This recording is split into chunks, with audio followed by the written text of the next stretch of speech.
Good. Good Excellent. morning. Good morning. So we're going to go ahead and share my screen and get started. Oops. Did I hit share? Share. All right. Everybody see what's going on now? Okie dokie. This way I can see everybody coming in. All right. So we're going to play from slideshow from current slide. Okay. Can you guys? Okay. There we are. So I think we were on this one. The lender requires, you guys remember this one? What one they would require a release from? This is one we were talking about. Do you guys remember which this one was? The pace. The pace. You guys remember that? Actually, I'm actually gonna come back over here. I'm gonna actually admit. Oh, I got a lot of people jumping on in. Hold on a second. You know what I'm gonna do? I'm gonna come over here. I'm gonna stop show. We're gonna stay in it like this. We're going to be able to jump back and forth because I want us to come over and look at that PACE loan. Y'all want to take a look at that because I want us to make sure we know what that is. Oh, also, I sent out this morning, just so y'all know, I don't know if Lisa Campire is on. Is Lisa on? Because she was our lucky winner of the drawing. Woo! Select Lending, she won. Very cool. She was our first Select Lending sweepstakes drawing winner, which is very cool. Okay, we're going to jump on. So everybody take a peek. PACE loan is right here at the PACE disclosures, okay? And we're just going to take a look at it. Remember, how do we see what is what? Remember, that's E, right? So when we're in Florida Interactive Forms, and I know you guys all hate this, but because Jill doesn't have access, none of my OAs have access, because when you go to Florida Interactive Forms, you actually have to have a NERDS number. But when you say E-PACE, see, there it is, EE-PACE. We can't see online. Oh, Yeah, you we just see can't? you. Oh, well, We are, isn't that so lovely? Aren't you so happy that you see me? Just We kidding. love seeing you, but we'd love to see the form too. Is this better? Here we go. Can you see it yeah. now? Okay. Yeah. So here we go. When you put in EE, because that's the number on the document, you see how it says EE? When you just type in EE, PACE is going to come up. That's the really cool thing in Florida Interactive Forms. So if you know what addenda you're looking for, the number, the letter rather, it will pop up that way. Sometimes you get multiple things because remember, under CRISP, they may have similar ones. We're looking for FAR bar. And how do we know? Down here, it says Florida Realtors, the FAR bar. The Florida Bar Association is the only association we care about. The CRISP is a different legal association that came up with different forms, and they're all here in the forms. So we got to make sure we pick up the right one, right? So a PACE only has one, but like if you're looking at, for example, FHA, there's two addendas. There's the one written by Florida Bar Association. There's the one written by the CRISP Association. Most addendas, there's two. So as long as you put in the letter that corresponds with our contracts, you're going to come up with the Florida Bar Association because there's different letters that correspond with CRISP. So that's another way to make sure that you're pulling up the correct addenda. Everybody good with that?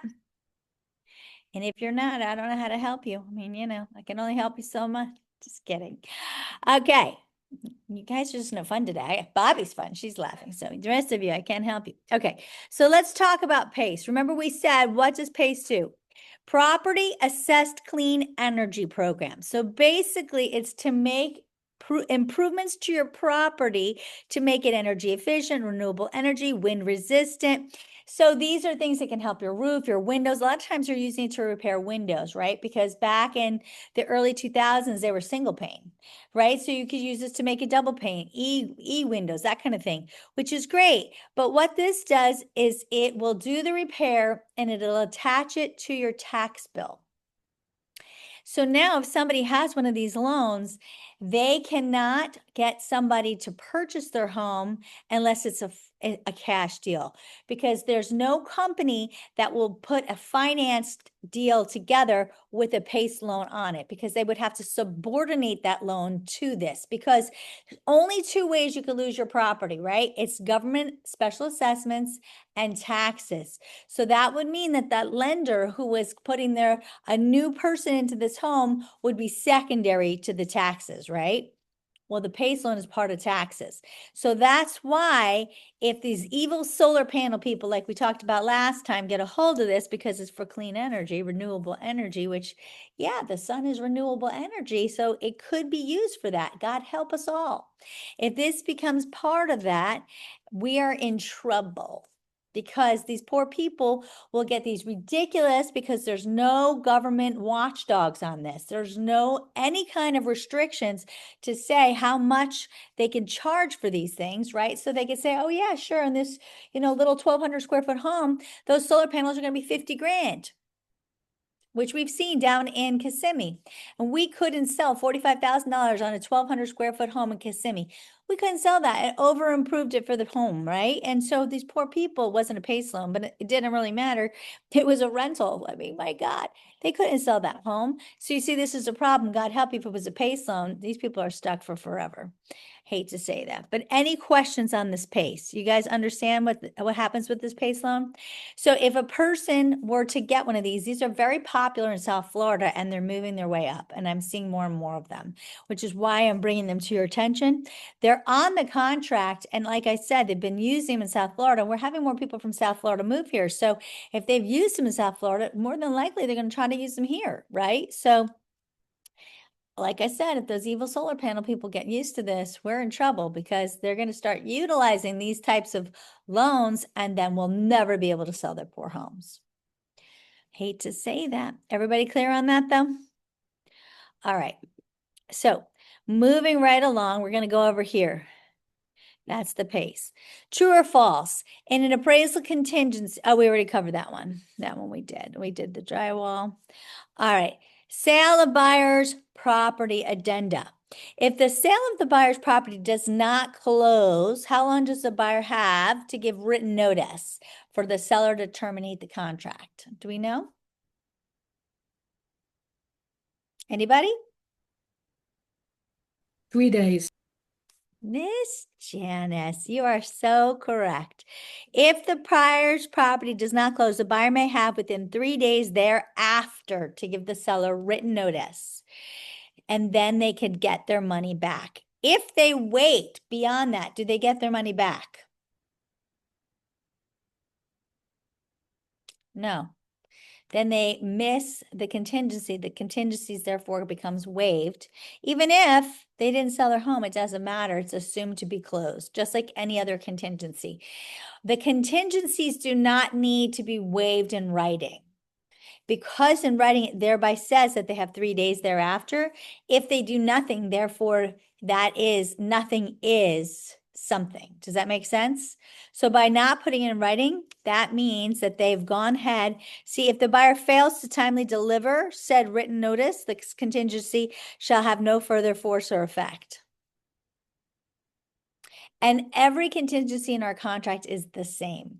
So a rental contingency, you have 5 days to get the contract to the person, 5 days for the buyer to review it. And if they don't like it, if they don't put in writing that they're not comfortable with it, they've accepted it. Here's the problem. If you're on the listing side and you don't give them the contract in 5 days, they can cancel their contract because you had 5 days to get it. So here's the same thing. Let's talk about this. So if buyer's property is, let's say you checked is under contract for sale, if the buyer's property is under contract at the time of this offer is made, the buyer shall provide seller a copy of this contract with the third party's identification and purchase price, obviously obliterated, with the original price signed of the contract submitted to the seller from the buyer not later than 24 after the buyer's offer is delivered to the seller. What if they don't do that? Truly, then this contingency is then waived. It's really what happens, but you've got to put that in writing. You can't, if this happens and you don't get the contract, if they say it is under contract and you don't get it, you need to act on it, because if you don't and you just push it by the wayside, you are then accepting the fact that you didn't receive it. You see what I'm saying? So somebody has to say something, because it doesn't say, like it says here, if the buyer fails. See, it doesn't say if the buyer fails. It says they have 24 hours to tell you to put it in writing, right? but it doesn't say what if they don't, does it? And this is where the attorneys all put it in there. They give it teeth, but they don't tell you what happens if they don't.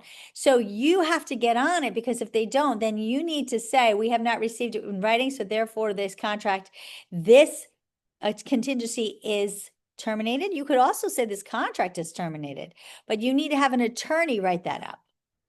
Does that make sense?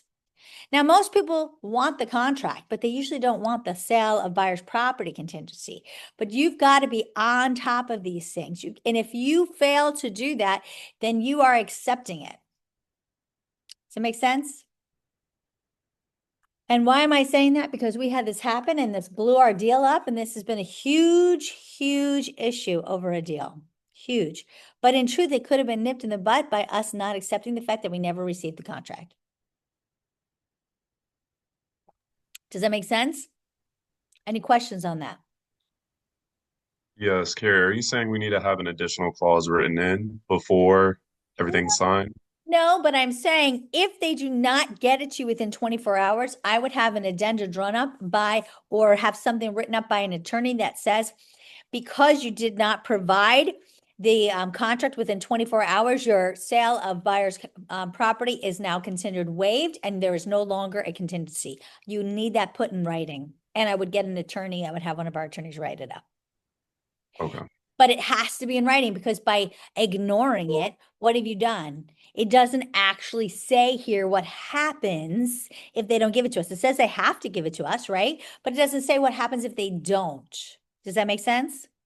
It does say if they fail to timely deliver us written notice within 3 days, then it's waived. But it doesn't say here if they fail to give us written notice of the contract within 24 hours, what happens. Now, we could get this confirmed by an attorney and have that make sure we write it in there. If they fail to give us the contract within 24 hours, then this contingency shall have no full force or effect. We could have an attorney add that to us, make sure that's written properly. I don't have a problem with that, but we need to add it.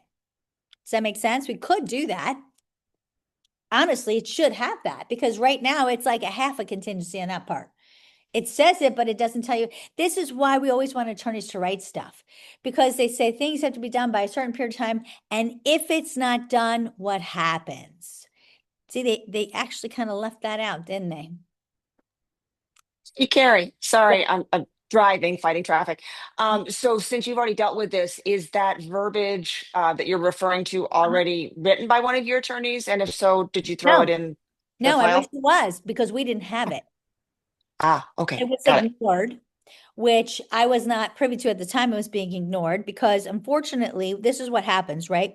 You think that you have a good relationship with the agent on the other side. They keep telling you they're going to get it to you. You're like, okay. You look past the timeline. Now, as soon as you pass that timeline, what have you done? You've agreed. You follow me? You've just lost the teeth from the contract anyway, because you agreed. You see what I'm saying? Absolutely. This is the problem, and this is what happened. And so by the time we realized this was going down a very bad, dark path, it was too late. You see what I'm saying? What we needed to have was that stuff written right away, or we needed to just be on top of it within 24 hours. But because of previous relationships, because everything seemed hunky-dory right in the beginning, right? This is what happens. You look past it. And now, therefore, it was that part of the contract where you had some teeth is now missing. Does that make sense? Yeah, and we can't use we need an attorney drafted Yeah, to cancel that. You can't just send a cancellation. So it has to be very specific language to cancel off that. exactly. Okay. And it was too late, right? Because you can't come back 2 weeks later and say you never gave that to me, so therefore you really aren't be right. I mean, now you have to. Now we're going to get into a legal battle, because now we're at 1.875.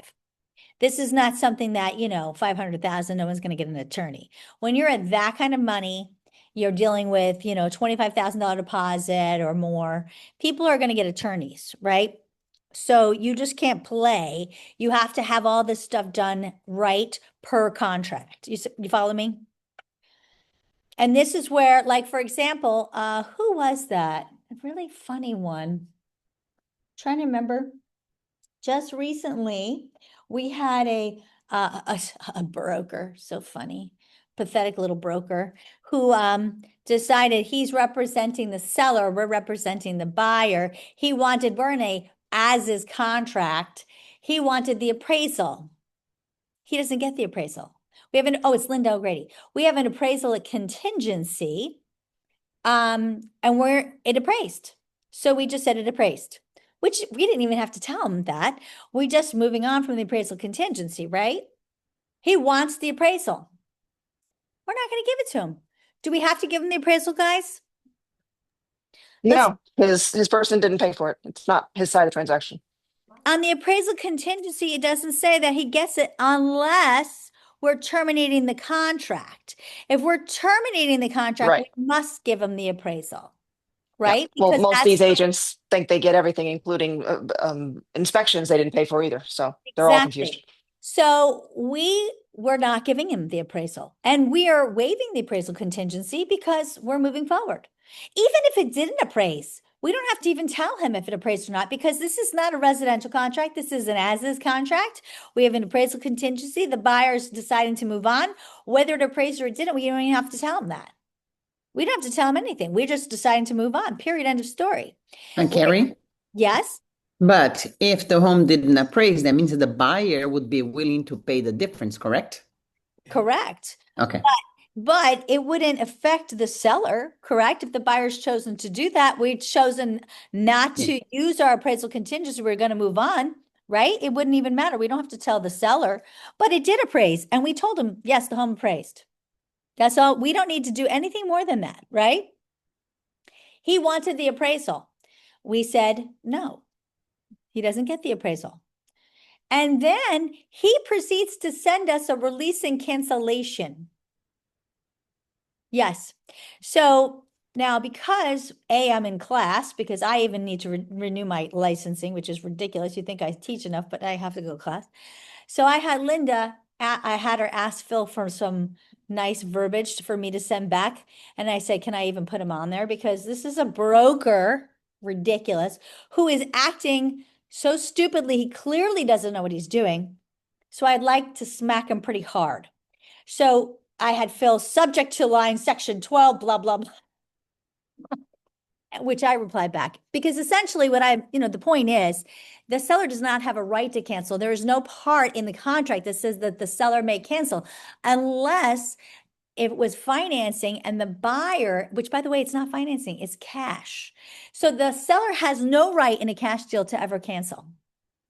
The only out a seller ever has to cancel is if it's a finance deal and the buyers doesn't tell them within the financing period that they have received the either they've received the financing and they plan to continue, or they have not received loan approval but they still plan to continue. They have to use that verbiage.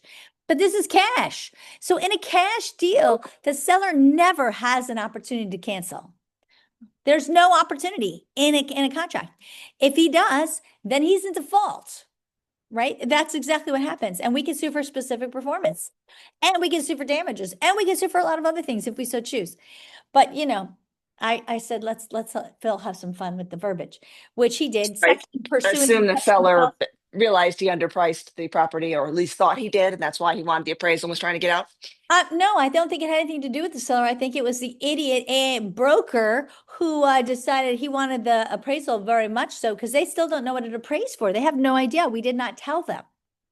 And so he thought he could play hardball and say, we're going to cancel the deal unless you give us the appraisal.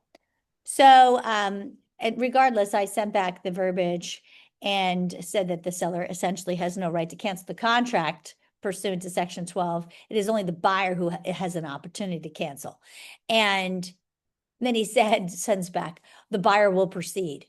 Yeah, the buyer's proceeding. You're not representing the buyer. And then later he goes, sorry, the seller. Yeah. Okay. Yeah.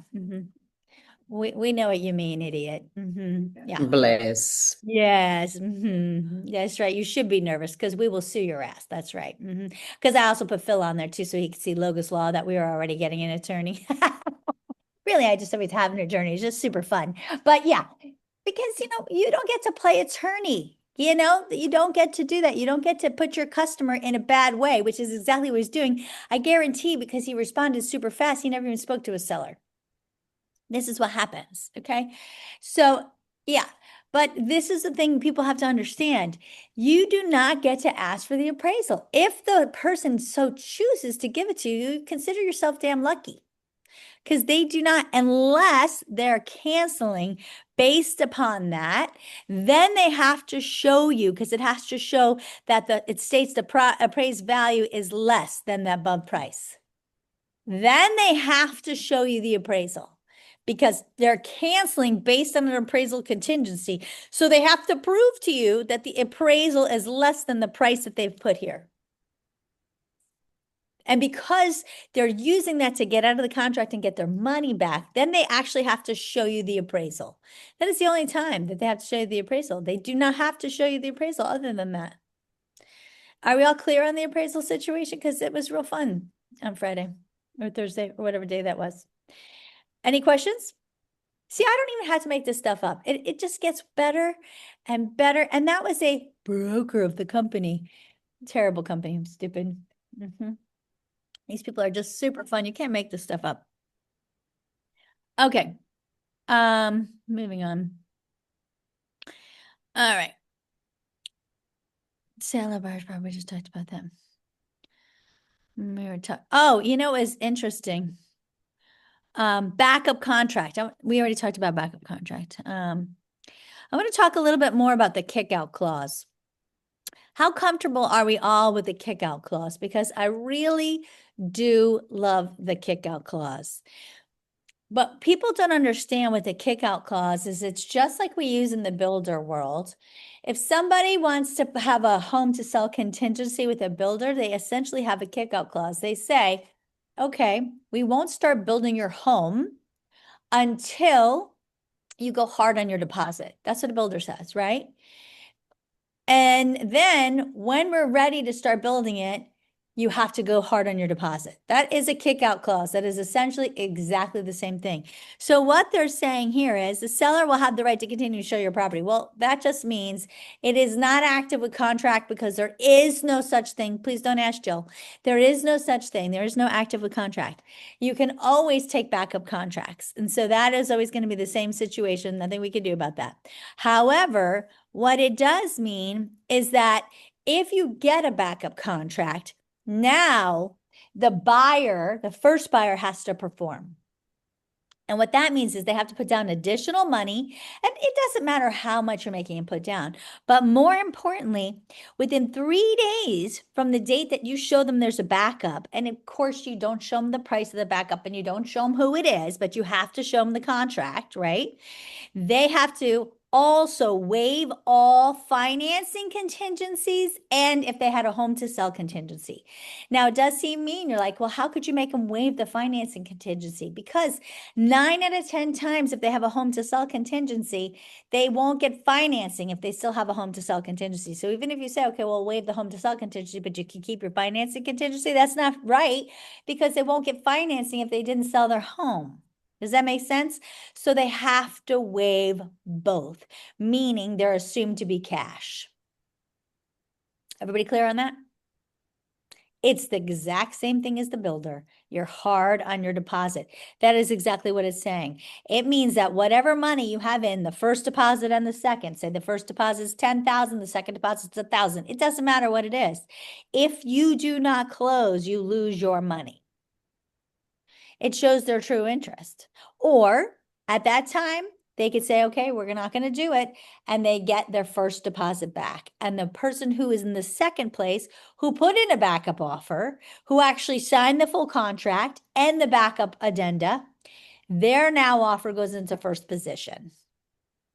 Are we clear on how that works? Because I love the kick-out clause. Because there's a lot of people who want to do a home sale contingency, but really, how committed are they? They act like they're committed, but truly, how committed are they? That is the question you have to ask yourself. Because they want to take your home off the market for however long, but yet, are they really committed? Or are they only somewhat committed? They got to be willing to put some skin in the game. Does that make sense? It's a great clause, but it's hard to get people to sign. Sometimes you're right, Janice, but you know what? The truth is, if they're not willing to really put their, their money into it, then the reality is it good for your seller? I'd rather have the seller with the backup contract at that time, or back on the market, because why would you take it off the market if this person's not even sure if they're going to get their home to sell? Now, if their home is under contract and ready to close, why wouldn't they do a kick-out clause? It really depends. It's like these, especially if these people who don't even have their home under contract, but they want you to do a home to sell contingency. If you don't do a kick-out clause, you're crazy. Carrie, question. Yeah. Scenario. So what if they financially can handle both payments? They still want to sell their other house. That's fine. Yeah. And you have a conditional approval, not pre-approval, conditional approval. And one of the conditions is not selling the other house to qualify. And something minor or no conditions for that matter, just conditional approval. Would you at that point be okay taking the kick out without selling the house? You're saying, so in the kick-out clause, cross Mhm. out the financing contingency, but leave the home to sell contingency out. Because they can carry both mortgages. So the financing would only be if they get hit by a bus or, that kind of scenario, like in any other contract unrelated to selling the house. Well, if that's the case, why you're doing a kick-out clause, then it doesn't really. I don't know. I'm just curious. Yeah, I mean, if that's the case, then you don't need the kick-out clause. The kick-out clause is really to push how strong the initial buyer is. Hey, Raj, if that buyer can close with or without selling their home, you don't need a kick-out clause, right? They're going to close regardless. Only about that selling the house then really. I've never used one, so I'm curious. It's really for those people. So what we see oftentimes is people who, and it really drives me crazy, people who want to buy a home, but their home is not even on the market yet. And then the seller is desperate to take an offer. So they take their home off the market for somebody who doesn't even have an offer on their home yet. It's crazy to me. So if you're going to do that, at the very least, do it with a kick-out clause, because at least if you get somebody else, you have a chance at closing. Because now, if that other person still hasn't sold their home, now they have a chance at actually closing because they've got a backup offer they can go into first position with. Got it. Okay. Yeah, I don't do Okay. contingent home to sell contingency, so I wasn't familiar with the kick out. Well, we've seen a lot and they're back again. There's more of them. I've seen people take a ton of them. That's where you need a kick-out clause. If somebody's ready to close their home in 2 weeks, a kick-out clause, maybe you don't need it, right? But if somebody wants to put their home on the market, wants to take their home off the market, and the other people don't even have their home under contract, you totally need a kick-out clause, in my opinion. Okay. They go together. Got it. Okay. Thanks. Yeah. There's sometimes to me, it's like a no-brainer, and other times you don't necessarily need it. Make sense? Okay. So do you only need a licensed personal interest if you're buying or selling a property that you have a personal interest in yourself? Like if you are buying it or you are selling it. What do you guys think? Yes, correct. No, I would No. tell you disclose any relationship at all. Even if it's a friend, I would disclose that too, because disclosure is the number one reason you're going to get sued.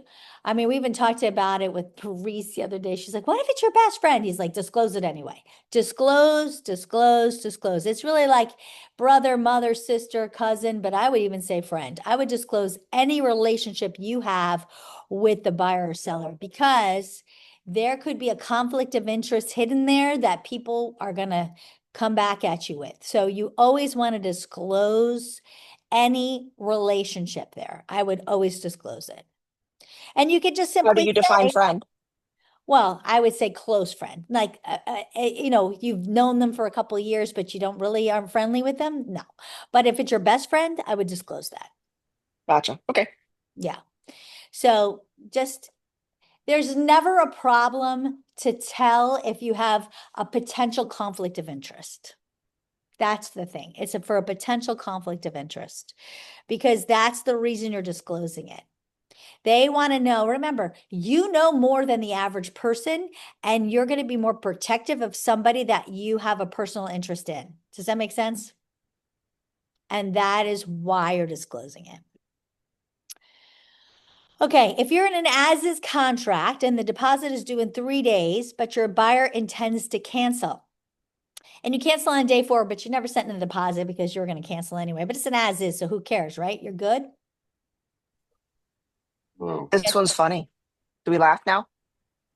What does anybody else think? Anyone else?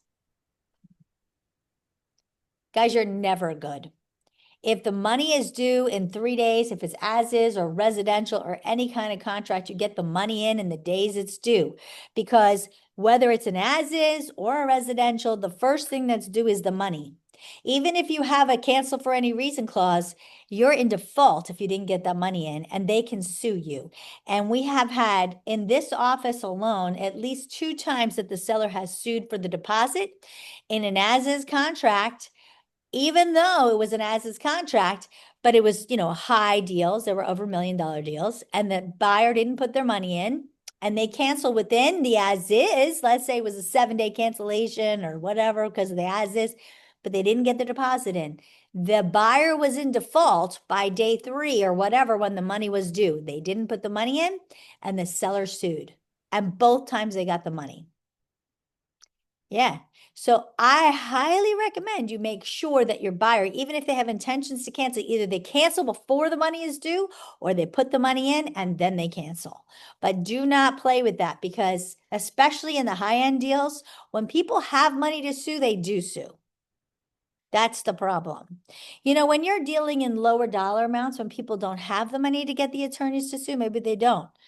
But when you're dealing, especially, you got to remember, a lot of these people with the money are attorneys, and they just sue because they can, because they know they can sue. It's almost like they're tempting the person to miss it. I mean, it's really, yeah. One of the cases that was in this office, he was an attorney, the seller, and so he was mad that the guy canceled. He felt like he did it on purpose, and he went after him, and he got the money, and it was like 25 grand. So. Yeah, the guy was in default. He should have put the money in. That was a dumb thing to do. Can I ask a question? Yeah, please. What if the buyer would have canceled during the as-is portion, the seller wouldn't have been owed anything anyway. So why would the seller be able to sue over the deposit? Because the deposit was due in 3 days.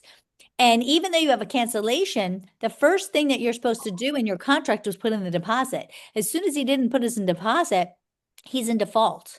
So you don't have an inspection period. Because remember, your cancel for any reason clause is supposedly for inspection. So you're already in default. You didn't even get there. So just by being in default, you can lose your entire deposit? Of course, because that was what he had said he was going to put down 25 grand or whatever it was. I don't remember. Something a lot though. And he didn't put it down. And because he didn't put it down, that's what he lost. Absolutely. Hmm. Yeah, remember, whatever you promise to pay as an initial deposit, which is why I always tell you to put down a smaller initial deposit too. Whatever you put down as that initial deposit is due within the first however many days, 3 days, 4 days, 5 days, whatever you put down. And if you don't put that down, you are in default. Even if you intend to cancel, you should have canceled before that day or put it down and then cancel. Can I ask one more question? Please. In that same scenario where the seller won his judgment of the 25,000 to be returned to him, how does he collect that money if no money was ever collected? Because he took the guy to court and the court got the money.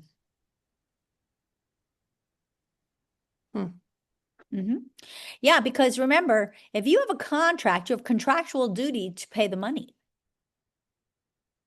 So just because you didn't put it down yet doesn't mean that you didn't have to put it down. And that's what people think. They're like, oh, well, I didn't put it down yet, so I didn't lose anything. Doesn't mean they can't go after you. And what I'm telling you is in a high dollar transaction, these people, especially when they're attorneys, they know that the money's due and they will go after you. And I've seen it twice. And both times the seller won. Now, we don't like it, but it is the way it is. That is the contractual duty. You have to you have made a promise as a buyer that you're going to do your duty and put the money down. And even if you choose not to buy it, okay, fine, then you can get your money back. But they didn't do that. They did not do what they had promised to do. So never be part of that. And God forbid if you were the person who said, oh, you don't have to put your money down because they will come after you too. They'll say it was your fault. So definitely don't make sure you're party to that. Now, both cases, we were not on that buy side, thank God. And I don't know if that had anything to do with it, but you don't want to be on that side, because if you ever gave the information to the buyer, oh, you didn't have to do that, they will come after you.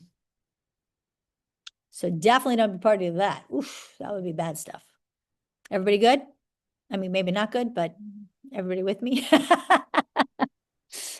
Okay. Carrie, I have a question Uh-huh. that I thought about for the kick out clause. Uh-huh. So, okay, so if you take a contract, and it does not have a contingency on them selling their property, and then they come back and say, because, I had that scenario, okay, well, we want to wait until we sell our property. Mm-hmm. Would it have been an option to use the kick out clause for them to put in then that additional deposit, but only when my seller would have a backup? So, but you're already in contract, right? Right, we were already under contract, but then they came back saying they wanted an extension because they wanted to wait until they sold their home. So here So at goes. that time, if your sellers had decided they were going to give an extension, they could have done an extension with a kickout clause. Yes. Okay. Mm-hmm. Yeah, you But could have then the set that up. buyer would, but then the buyer would only put in that additional deposit only once my seller had a backup, correct? Or you could Or have no? said, we will agree to the extension with an additional deposit and a kickout clause, which would have an additional, yeah, you could have an additional deposit. We have done many additional deposits. It just depends on how long they need it, right? Okay, yeah, because they didn't want to do the additional deposit. So that's why I was asking, maybe that would have been Yeah, you something. could have said, we won't do an additional deposit now, but we'll do a kickout clause. And if at that time, yeah, you could have done it that way. Mhm. Okay. Yeah.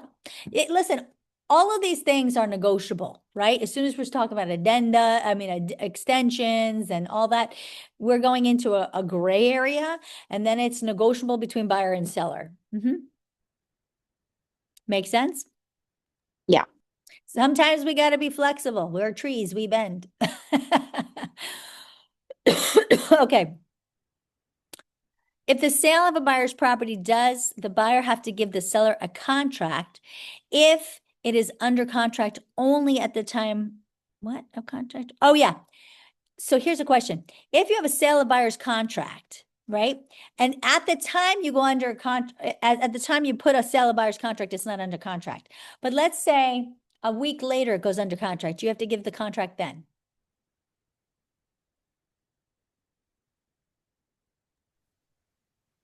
You know how it says in the contract, sale of buyer's property, if it's under contract, we have 24 hours to give them a contract? What about if it goes under contract in a week? Do we have to give the seller the contract? Oh, very quiet. Quiet people in the room. Harry, wouldn't the acceptance date have been expired, so it wouldn't be valid at that point? No, it says if buyer's property is or is not presently under contract. So you write a sale of buyer's property, checking either if it is under contract or if it's not under contract. But it does say if buyer's property is under contract, at the time this offer is made, buyer shall provide the seller a copy of the contract within 24 hours. But what if it's not, and it goes under contract in a week? Do they still have to give the seller a contract within 24 hours? No, because it doesn't explicitly say that. Correct. Isn't that crazy? So oddly enough, you only get to see the contract if it's under contract at the time, at the time the offer is made, if it's under contract at that time. But if it goes under contract in a week, you don't have to show the seller that. Interesting, right? So if you're going to have an attorney write some extra language, you might want to write language about that as well. If it were me, because to me, this whole sale of buyer's property addenda is lacking. It's lacking. What if they don't give you that contract within 24 hours? It's lacking. Do they have to show you the contract when it does go under contract, right? What about that? So to me, this whole addenda is lacking verbiage completely. So if I were going to rewrite it, I would be adding language about both of those subjects. And what happens if they don't show you in both of those scenarios? So yes, but to the way it's written today, no, they don't talk about either of those cases. Carrie, one other question about that. Sure. Recently I had this where I was representing the buyer and the sellers. I sent over their contract and the sellers wanted to see it. However, there was a lot of personal information about financing because it was a contract from California. We need to redact all that. Correct. And that's what I asked, and they wanted they wanted to be able to see everything. And they were just not comfortable with that. How do you work around that? First of all, were you just going under contract? So you were saying it is under contract, or was this after? It was under their house in California was under contract already. No, but were you just going under contract on this home? So it was a brand new sale of buyer's property addenda. Correct. Okay. Yeah. No, it does say right here that buyer shall provide a copy of the contract with third parties' identification, purchase price information obliterated. I would highlight that and say everything needs to be obliterated. So if you don't like that, I'm sorry, that's exactly what it says needs to be done. Perfect. Thank you. You're welcome. Yeah, it's per the contract. Okay, let's talk about my favorite, pre and post closing occupancy. Love it. You know that's a lie. Okay, in a pre-closing occupancy addenda, what happens in regard to the property maintenance and property inspection repair? So meaning somebody moves in before closing, right? Well, what happens to property maintenance and property inspection and repair? Whose job is it to keep up with the maintenance? Whose job is it when do they inspect and repair it? Like when is the walkthrough? What is all that? Let's say they move in and like 2 months before closing. Well, when's the final walkthrough? Who's going to maintain the property? Ooh, all these things you got to think about. Sloppy, messy, gross. I don't like it. Anybody?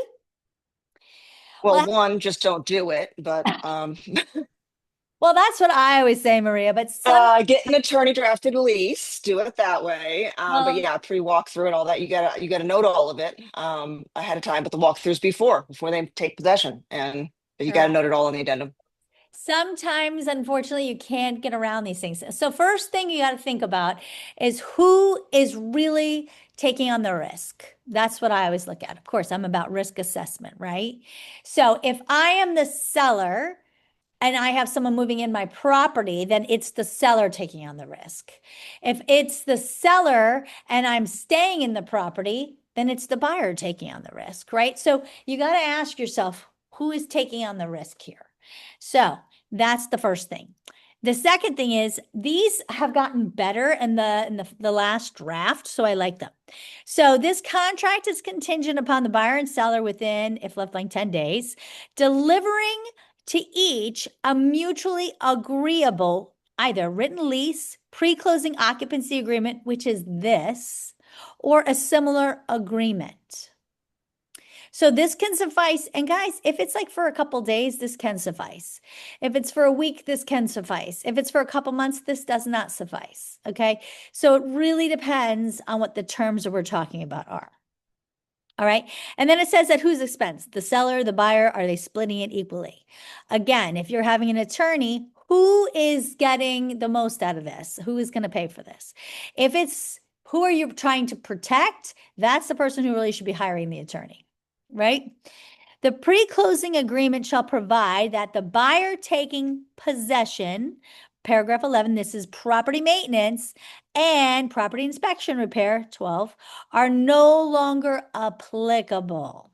Okay, so that means that the buyer accepts the property in its existing condition, and they relieve the seller of any repair, replacement, treatment, and remedy obligations, except anything that they've identified pursuant to paragraph 12 before they take occupancy.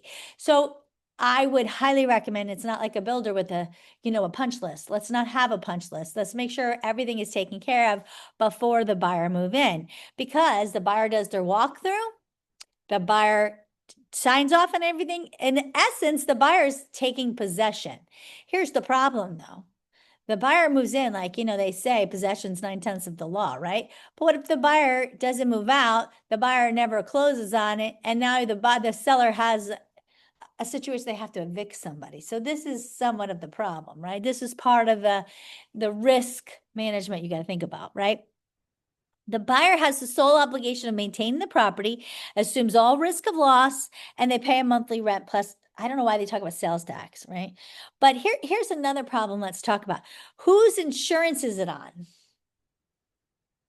Okay, because now we have also the insurance situation, because if the buyer hasn't closed yet, they probably haven't started with their insurance yet. So it's really still on the seller's insurance.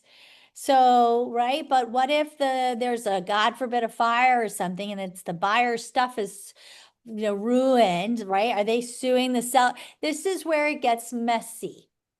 Well, technically speaking, you would need to switch your insurance policy to a tenant policy. Otherwise, it could be voided if you're using a primary residence policy. The contents would need to be tenant rental policy. And the reason you need sales tax is anything below 7 months has to be turned in for hotel, motel, and short-term rental tax, which is, It all you know, sounds 12, great, 30%. but let's be honest, how often does any of that happen? Oh, no. Oh, 100% is not going to happen. But technically speaking, I know, but yes. this is where it gets messy, right? Because a lot of times it's only for a couple weeks, and that sounds okay, right? Because it's not even a month. But now you have a problem, God forbid, there's a hurricane comes through, right? Or there's a flood, right? Let's say there's a flood. Now you're still under the seller's homeowner's insurance, but then the renters, which is the buyers, their belongings get flooded, right? Because maybe they've already moved in. I mean, this is going to get really, I mean, I don't want to say it, but it could get really, really messy, guys. So this is why I really, really hate pre-occupancy. Well, Carrie, how many people, you talk about technicalities. Do you know how many people had their insurance policies canceled for that technicality because they had the wrong kind of tenant in there when the hurricanes hit? And they went back and they looked for reasons to cancel and void the insurance policies. So yes, actually, they will look for a reason if there was a hurricane, flood, et cetera, and they will void that policy and pay nothing if the home is destroyed. You know what? I thankfully do not know the answer to that, but I really don't want to know because it sounds horrible. But Yeah, you and well, I they both did it. know they do. They'll look for any reason to cancel and void your insurance. We both know Yep. that, right? People had short-term rentals in the wrong policy. They did it left and right, hundreds of them after these last two storms. I am sure of that. It's horrifying. So this is why whenever you guys come to me about pre and post occupancy, I'm like, don't do it. Don't do it. Just even putting the belongings in the garage is a big risk. People don't think about. So imagine moving in. So, but anyway, if it's for a couple days, I don't see a problem. If it's for any length of time, I would much rather you just close and deal with it like a normal closing, right? But anyway, so, but definitely get an attorney but see, the problem is, again, now we have insurance situations you got to deal with. How many people are changing their policies, to Maria's point, is a true story. I always talk about that, but policies are a huge problem. We all know that. So all true stories. But this is the thing you have to talk about. And if the parties fail to mutually agree on the pre-closing agreement within the time period above, and the buyer has not taken occupancy of the property, then either party by written notice may terminate the contract. So not just this addenda, the contract, and buyer will be refunded the deposit, thereby releasing the buyer and seller. So when you get into post-occupancy, pre-occupancy, this can actually void your entire contract. I don't think people really agree with that or really realize that this is not just one addenda. This can really affect your entire contract. So it's not just like, okay, it's one little thing. If you get in this and they can't figure this out, you could throw off your entire sale. So something to think about. Now let's go into post-closing. Do they need to provide the lease in 10 days? Yes, because it's the same problem. Post-closing, they have to have a lease within 10 days.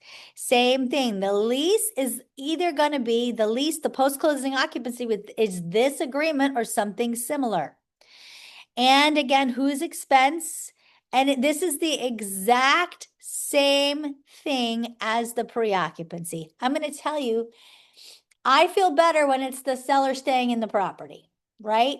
Because really the risk is on the buyer because the buyer's buying it. And you know when this really happens, oftentimes when the seller is buying a new construction home and it's not ready, right? But where's the problem? Let's say the buyer's buying it, and I've seen it where they're a VA or something and they have to be in their property. And then what happens is the new construction gets delayed, and now we get financing problems because the buyer can't move in because the sellers are still not out of their property.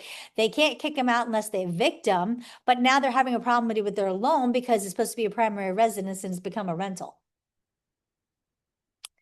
Anybody ever think of that one? So it can be a little bit of a mess. And the other thing is, how do they do a real walkthrough? Because the people never got their stuff out because they're still living in there.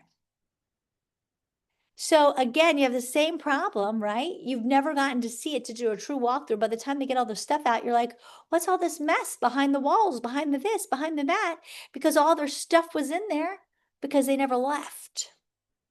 So, and we've all seen it, sellers leaving late, and you're like, what was this mess? We never saw all this because the sellers had so much garbage in there, right? You never saw what it really looked like because it was packed all the way up the ceiling.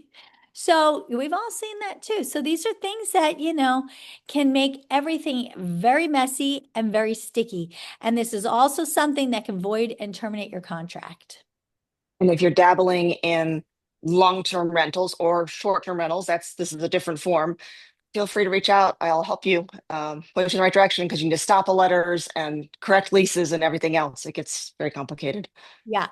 So I just want you guys to really think twice before you do any post or pre-occupancy. They seem harmless, but I have seen so many messes come from pre and post occupancy. So I do seem mean when I talk about them, but I hate them for a lot of reasons. Now, I just want to go over this real quick. You guys all see the contract, right?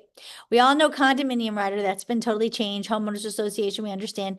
Seller financing, I really hate, but if you're going to do that, really it's better to go through an attorney or even a mortgage broker. But the seller financing, please don't ever try it on your own though. Okay, the seller financing one is maybe for very simplistic ones. Mortgage assumption, obviously you're only going to be assuming things like FHA and VA. FHA is really almost impossible to assume. But you can assume them. And VA is probably the only thing I've actually been seeing be assumed. But again, you're going to go through that process with the lender. FHA, VA, that is the one addenda I constantly see people use the wrong one. Make sure you are putting in FHA, VA addenda, so you're getting the correct one. You're getting the one created by the Florida Bar Association, not the CRISP, okay? Very important. Short sale, I have not seen them. I doubt we'll be seeing many of those because people actually have equity, so why would they short sell their property? Flood insurance, obviously, there's only one, so you're good with that. Interest bearing account, I never see that one. Defective drywall, we don't have to worry about that one. Coastal construction, no. Insulation disclosure, never see that one. Lead-based paint, very rarely see that one. Housing for older person, that one we do see occasionally. Again, put Q, housing for older person. And that one we see more up in the villages and that kind of thing. Rezoning, occasionally see that one. Please do not use lease purchase lease option. I'd much prefer you use an attorney than try to write a lease purchase lease option. That is a very complicated purchase, and that's much better to be done through an attorney than a form that's been filled out here. We went over the post closings. Sale of buyer's property, we talked about. Backup and kick out, I think we've already talked about. A seller's attorney, buyer's attorney, those are very obvious. If they want to use an attorney, there it is, and it gives them the time frame to do that. Licensee purchase interest, we talked about.